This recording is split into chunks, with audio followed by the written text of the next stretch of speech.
DCR injection पशुओं का में कब सही इस्तेमाल करना है, कब पशुओं के लिए फ़ायदा करता है और कब पशुओं के लिए खतरा है। बहुत इस तरह के जो वेटरनरी हैं उनके बाहर कमेंट्स आ रहे थे कि सर स्ट्रेप्टोपेनिसिलिन एंटीबायोटिक जो इंजेक्शन आता है उसका सही इस्तेमाल हमें बताएं, और ये नुकसान भी कई बार हमने देखा है कि पशु में करता है, तो ये क्यों करता है और इसका इलाज कैसे किया जा सकता है। तो शॉर्ट वे में बना करके दे, तो आज की वीडियो के अंदर मैं आपको DCR इंजेक्शन के बारे में शॉर्ट में बताऊंगा ताकि आपको अच्छी तरह समझ में आ जाए। तो इस चैनल पर आप अभी नए आए या पहली बार जुड़े हैं तो पहली बार चैनल को सब्सक्राइब कर लें, साथ में बेल आइकन ऑल वाला ऑप्शन दबाएं। आपको पता है कि चैनल पर भी सही सटीक और साइंटिफिक मेथड से आपको जानकारी दी जाती है। यदि आपके पशु में किसी भी तरह की कोई भी दिक्कत यदि देखने को मिल रही है तो उस स्थिति में आप इस चैनल पर भी छोटे इंजेक्शन के बारे में पूरी जानकारी ले सकते हैं। देखो, सबसे पहले मैं आपको बताना चाहता हूं कि यदि DCR इंजेक्शन जिसके अंदर साल्ट आता है स्ट्रेप्टोपेनिसिलिन एंटीबायोटिक, वैसे ये पेनिसिलिन ग्रुप की ही एंटीबायोटिक आती है, पेनिसिलिन ग्रुप की एंटीबायोटिक है।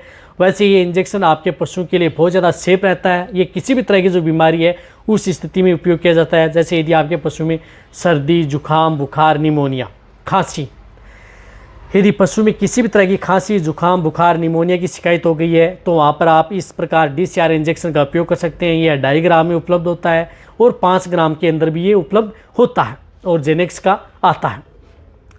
हालांकि ये पाउडर फॉर्म में आता है, इसको डिस्टिल वाटर के साथ घोल करके पशुओं को लगाया जाता है। तो किसी भी तरह का वायरल इन्फेक्शन हो जाए तो आप इस इंजेक्शन का उपयोग पशु में करा सकते हैं। किसी भी तरह का कोई बैक्टीरियल इन्फेक्शन हो जाए तो भी आप इस इंजेक्शन का उपयोग करा सकते हैं। या यदि आपके पशु में जिस प्रकार से मेस्टाइटिस है वहाँ पर आप थैलेला रोग है वहाँ पर भी करवाएं। इसी तरह से FMD डिजीज़ हो गई, लंपी स्किन डिजीज़ हो गई, HS गलघोटू रोग हो गया। इसी तरह से यदि पशु यदि प्रॉपर जेल नहीं डालता है, हाथ से जेल निकलवाई है तो वहाँ पर करें। टिटनस है, टिटनस के अंदर DCR इंजेक्शन का सबसे बड़ा रोल है और सबसे बेटर रिजल्ट इसी इंजेक्शन का मिलता है। तो टिटनस में भी आप इस इंजेक्शन का उपयोग करें।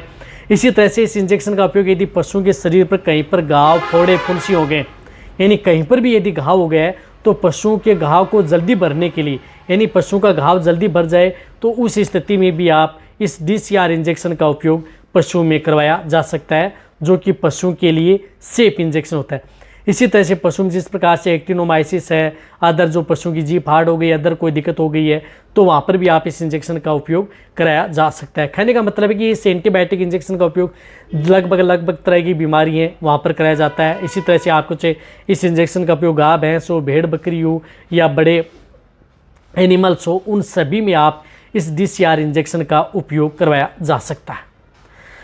अब देखो इसकी डोज क्या होती है। डोज यदि छोटे एनिमल्स हैं उनमें आपको 2.5 ग्राम, जिस प्रकार से यदि आप उपयोग लेना चाहते हैं जैसे काऊ काफ है, बफेलो काफ है या छोटे जो कटिया हिपर है वहाँ पर आप 2.5 ग्राम इस इंजेक्शन का उपयोग कर सकते हैं।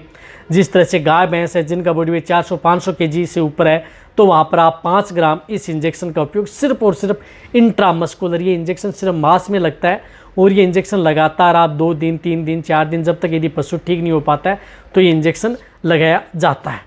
साथ में ये इंजेक्शन एक और बताता हूँ कि कब खतरा करता है, क्योंकि ये पेनिसिलिन ग्रुप की एंटीबायोटिक है तो इससे पशुओं को रिएक्शन भी होता है। क्योंकि पेनिसिलिन ग्रुप की एंटीबायोटिक है वो कई बार पशु में रिएक्शन करती है, तो कई बार ये इंजेक्शन लगाने के बाद में पशुओं के शरीर पर छोटे छोटे दाने भी हो सकते हैं, पशुओं के शरीर पर रिएक्शन कर सकता है, जिसकी वजह से पशु ने उठना बैठना स्टार्ट कर दिया, अदर की इस तरह के सिम्टम्स देखने को मिल सकते हैं। तो इसके बचाव के लिए आप इसके अंदर CPM इंजेक्शन यानी क्लोरफेनिरमाइन मेलेट जो इंजेक्शन है वह साथ में ज़रूर उपयोग करना चाहिए। बड़े पशु हैं तो वहाँ पर आपको 5 से 10 ml, छोटे हैं तो 2 से 3 ml इंट्रामस्कुलर CPM इंजेक्शन उपयोग कर लें। वो लगा देंगे तो आपके पशु में इस तरह की दिक्कत देखने को नहीं मिलेगी, यानी रिएक्शन जो आपके पशु में देखने को मिलता है वह आपके पशु में देखने को नहीं मिलेगा और आप उस पशु का जो खतरा रहता है उससे आप अपने पशु को बचाया जा सकता है।